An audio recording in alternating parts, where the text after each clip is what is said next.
So, welcome to the new economy. What's next? I'm DRC Ramming Jr., your host for today, CTO of Arawak X, and our guest today is Mr. Victor Webb from Marston Webb International. They're a leader in international investor relations. We're going to talk a little bit about some of what they do, as well as some of the jurisdictions that he's helped and worked with. It's going to be a great conversation about positioning the Bahamas for the post-COVID-19 world. So stay tuned. If you are a business person that is looking to grow your business in the new economy, this show is for you. My name is DRC Ramming Jr. I'm the Chief Technology Officer at Arawak X, a financial services firm. I'm a serial entrepreneur, futurist, and technologist. I studied robotics and after university chose to build my international business from the Bahamas. With all that is going on in the world, one thing is certain. The businesses that will survive and thrive have to evolve or die. This show will answer the question, what's next for us? What's next for the new economy? Join us on the new economy. What's next? Mr. Webb, how are you doing today? Welcome to the show. I'm doing well, Darcy. It's good to meet you. Thanks for coming on. Why don't we start with a little bit about Marston Webb International? Can you tell us about the company? Oh, yes. Okay. We're an agency we're based in New York City, but we have offices around the world in major companies. We've been in major countries, and we've been doing it for several years, at least 30. Our business really is investment and corporate communications between various overseas countries and the United States. We represented, for example, not only private companies, banks, associations, and so forth in driving investment from the United States into various countries, but coming back again from these countries into the United States. And we do it in several ways. Firstly, though, we have overseas offices in Milan, Italy, London, in the Middle East, Southeast Asia, Latin America, and so forth. And our contacts on a daily basis are with government agencies. We've represented over 26 foreign government investment agencies in America over the past 20, 30 years, where we deal with the ministries of finance in these countries. We fetch the ministers over to the United States, put them on television, radio, various media outlets, and we are in obviously newsprint and so forth. That's on the media relations, investor relations side of our agency. But we also have the ability to raise funds for our clients, and that we do again on a regular basis. We're not a broker, and we don't want to be. But what we can do is put our contacts together so that they're able both to promote and invest internationally. That's what our agency does. You've said a mouthful for anyone. So for a country or a jurisdiction such as ourselves to tap into the international world, there is a method to it, correct? Oh yes, indeed. The country would in fact hire the agency. We've had several countries that we've represented, including Australia, South Africa, Germany, Norway, Denmark, China even. We brought China across. What they do is, first of all, we're signed up as the agency. We then work together either with the ministers in a home country or with the ambassadors, Mm-hmm. consul generals, and others in the United States, with or just regular companies. We would work with the CEOs, the CFOs, and so forth in bringing their services, their investments to our clients. We have many, many outlets. Mr. Webb, how did you get involved in this? Like you said, you've been doing this for 30 years, but your experience goes back many, many, many decades. Why don't you tell people a little bit about who you are and how you came to Marston Webb International? Well, I started out, as my accent will probably tell you, in London. Mm-hmm. It's I was born in the UK, Mm-hmm. and went into journalism very early on, and worked for local newspapers and publications in London and the surrounding areas, and gradually worked my way up to the major national newspapers where I covered economy, finance, and so forth. And from there, after a number of years, I joined the Wall Street Journal's office, Dow Mm-hmm. Jones, in London, and began to work for the Wall Street Journal. I worked for Dow Jones for 18 years, eventually becoming vice president of Dow Jones International, covering again the Wall Street Journal barons internationally in all places outside the United States and Canada. We had huge number of representatives around the world. I would travel around the globe meeting government agencies, and together with regular companies. I was on a board of several overseas newspapers in Hong Kong, in Mm-hmm. China, in Japan, Germany, and the United Kingdom. So my background for most of my career has been in business communications, financial communications, and my essential training was with the Wall Street Journal internationally. And then I came to America some years ago in order to help start the European and Asian editions of the Mm-hmm. Wall Street Journal. And having done that, I thought I'd done pretty much everything I could do with Dow Jones. I started an agency.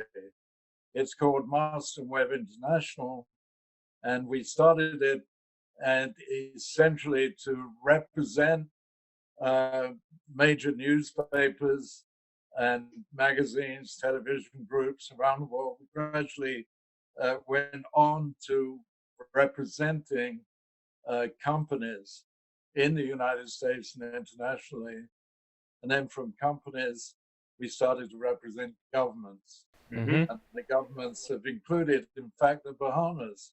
We worked for the Bahamas for a number of years for the Ministry of Finance, and we were spreading the word about the Bahamas as being an ideal jurisdiction for offshore investment and so forth.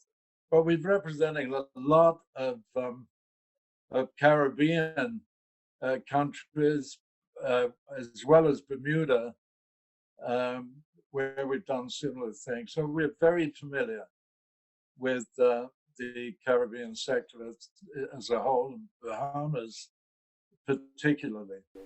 Well, okay, let's. So one of the groups of people that watches this show are policymakers, of course, business people. Anyone that's, when you start talking foreign direct investment, people start listening.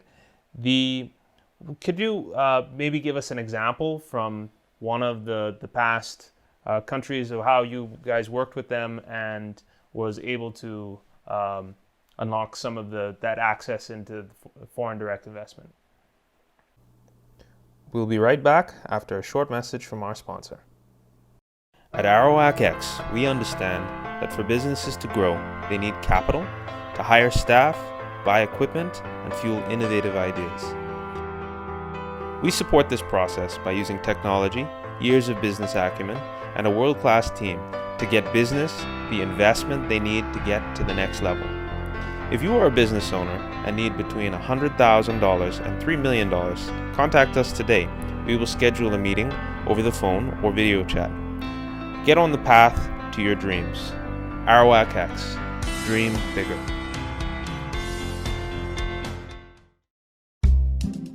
Documents are part of every essential business process.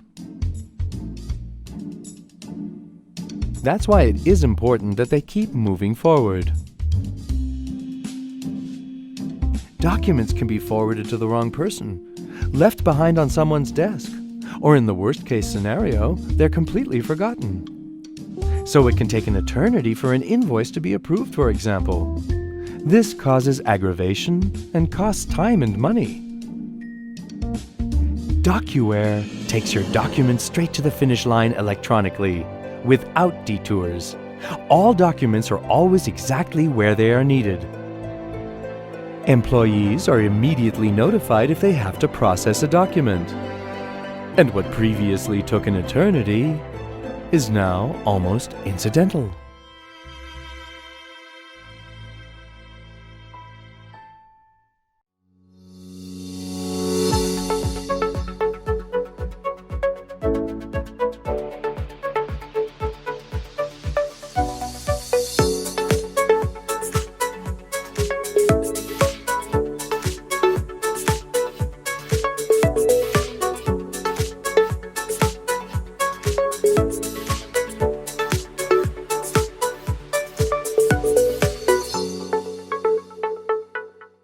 I've been blessed to grow up in a business family. The most important thing I've learned from them was to listen to experts' stories. Learn from their successes, try to avoid their mistakes, and copy best practices. In the New Economy TV show, we are bringing innovative experts that are growth-focused. This show is for entrepreneurs, business leaders, and policymakers. Join me and my guests every Tuesday and Thursday at 9 p.m. on our TV. The New Economy. What's next? Well, okay, let's, so one of the groups of people that watches the show are policymakers, of course, business people, anyone that's, when you start talking foreign direct investment, people start listening.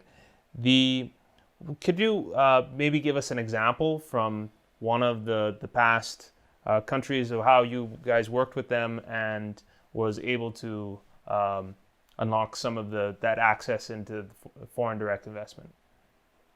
Well, we worked for several years with Australia. We worked with the Ministry of Finance, Ministry of Commerce in Canberra, and with the Consul General's offices and the ambassadors the ambassador in Washington, D.C. The way we work is essentially, first of all, to identify the strengths of the country. It could be the labor force, it could be their financial sector, their banks that are able to accommodate inward investment and so forth. And we identify that and promote that to would-be investors. We have a huge database in New York of people that have an interest in various international investments, including in the Bahamas. But for Australia, we took a country that was really known for the outback tourism, shrimps on a barbie, and all of those cultural things. People didn't know about the other Australia, which had the largest number of technical services outside of Japan within the Pan-Asian Australian region. So we were able to identify that and concentrate on the Australian ability to handle even technical investment into Australia. We moved eight companies, including Heinz, into Australia over an 8-year period. Similarly, when we worked with the Bahamas, we were able because companies were leaving the Bahamas as a jurisdiction and going to the Virgin Islands or Turks and Caicos or other jurisdictions, we were able again to have conferences, seminars, concentrating on the Bahamas' strengths in the financial sector, in reaching out to other parts of the Caribbean, and so forth. We did that through conferences with potential investors. We did it through various seminars, lately through social media and through conferences like this. Mm-hmm. And so just you obviously you've worked with us before, so seeing the natural and the environment of this place, there's a lot of opportunity here to do international business, correct? That's very much so.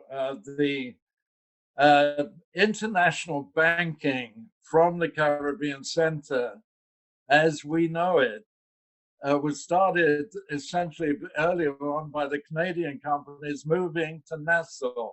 Mm-hmm. They saw in Nassau a strategic location and the right kind of reputation, which has to be one of trust, the ability to do business. And we were able to convey that about the Bahamas. The Bahamas has, I think, especially, I know that we're going on to discuss the launch of a new small cap exchange in Nassau. It has the ability to utilize its base to be able to reach out to the rest of the Caribbean community. Absolutely. And to share those skills with them. But it's a question of really getting the message out that the Bahamas is back in business, that the exchange is coming, and that the international investment community should take note of that if they want to draw upon all of the investment opportunities that the Bahamas represents, but not only that, but the rest of the Caribbean. There'll be greater liquidity after the virus, COVID-19, is over and people start to get back to work as they are now. They're going to have to start to make their revenues work for them. The capital that they've been managing over the past couple of months has done absolutely nothing. It's just lay there dormant. Now they have an opportunity to invest and to capitalize on what we hope will be a reinvigorated economy, world economy going forward. We're going to go through, if I could go on, we're going to go through a time of great consolidation as the COVID-19 begins to subside and companies get back to work again. Investors begin to invest as they must in order to trade efficiently and to locate their money in the right places to get a better return on it.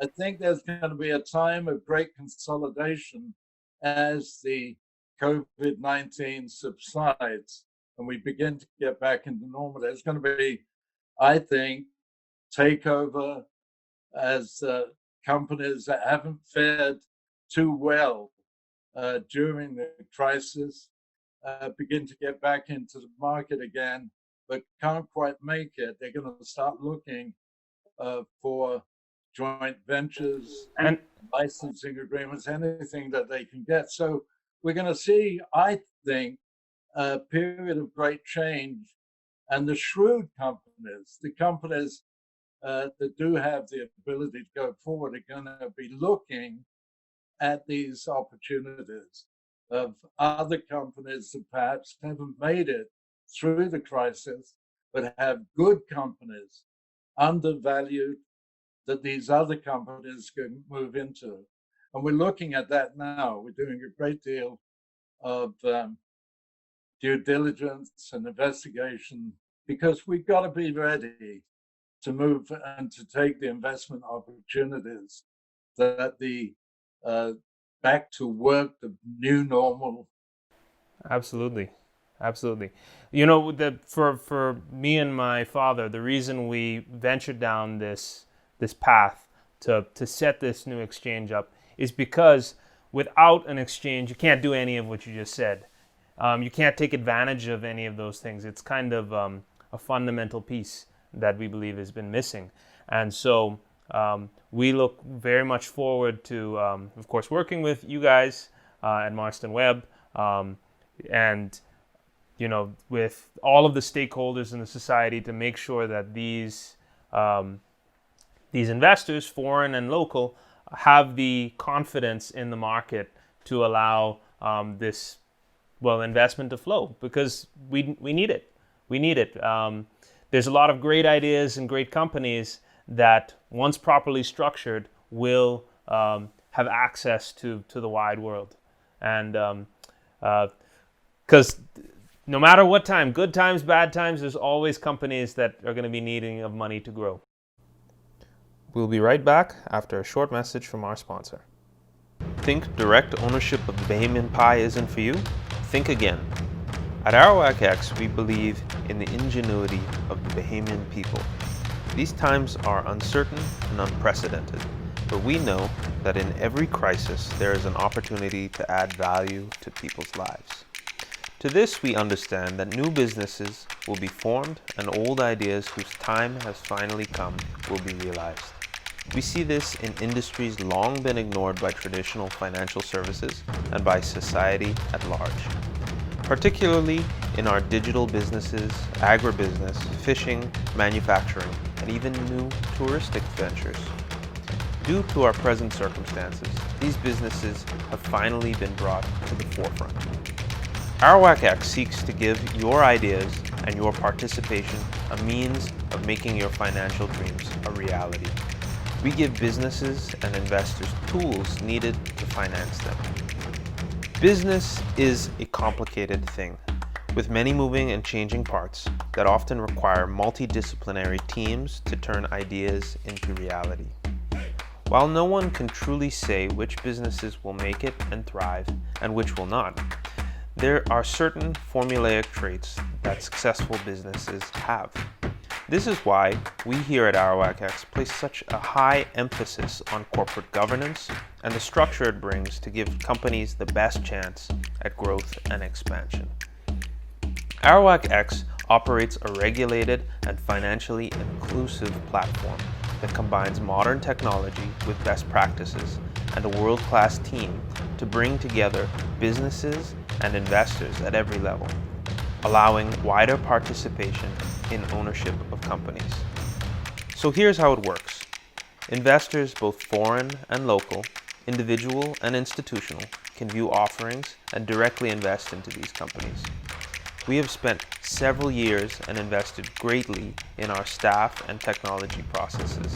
We are doing this by greatly expanding the ease of investment. In other words, people will be able to participate in promising new ventures for as little as $50. The ethos of our institution is that of financial inclusion. And in this spirit, we ourselves will be a publicly traded company. In these next few months, as we roll out our platform, know that we view ourselves as an integral part of a wider societal change, the change that brings ownership, opportunity to everyone.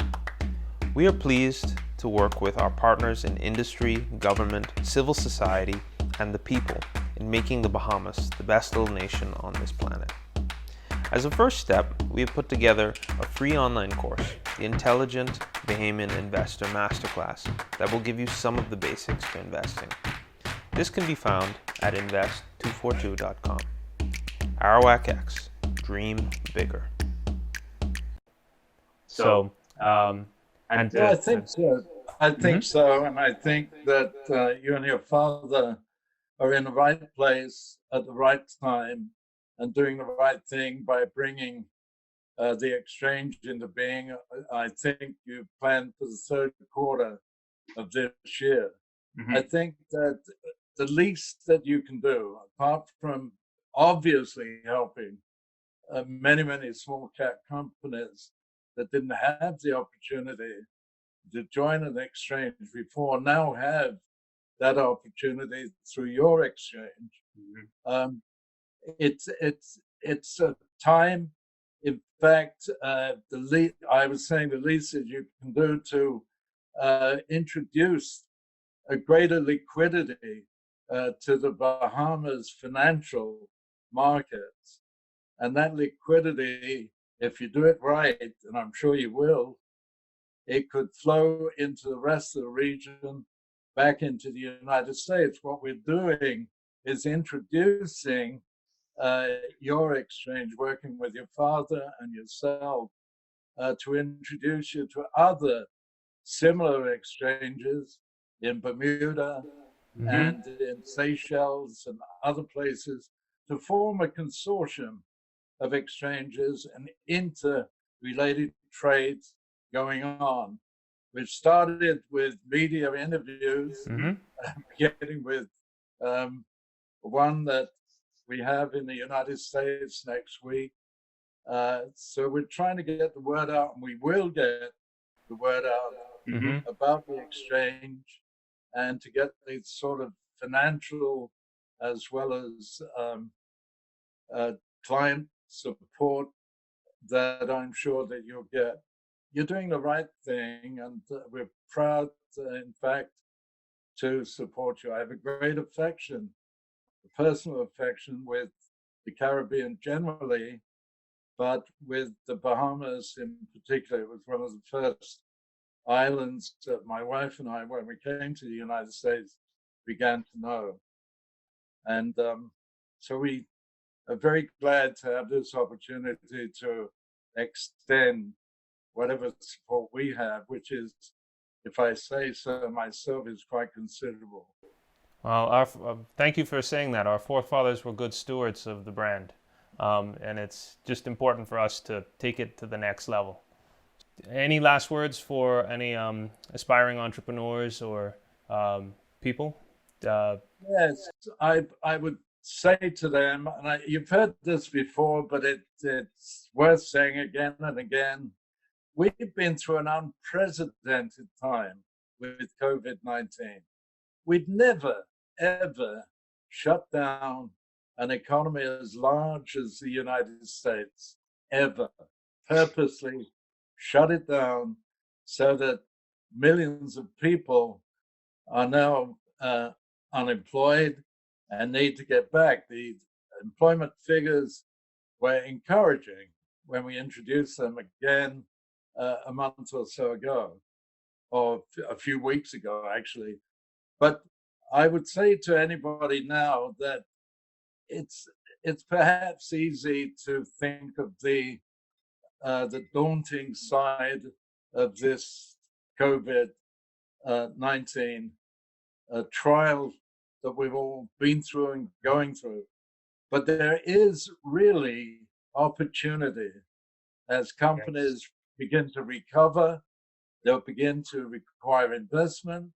They'll begin to require representation, to restart their businesses, not merely in the overseas, but in several other, in the United States and overseas. Obviously, it's a good time for any entrepreneurial spirit to be out there and to be taking the opportunities which are bound to arise. If you look for them, they're there. Yes, yes they are. Yes they are.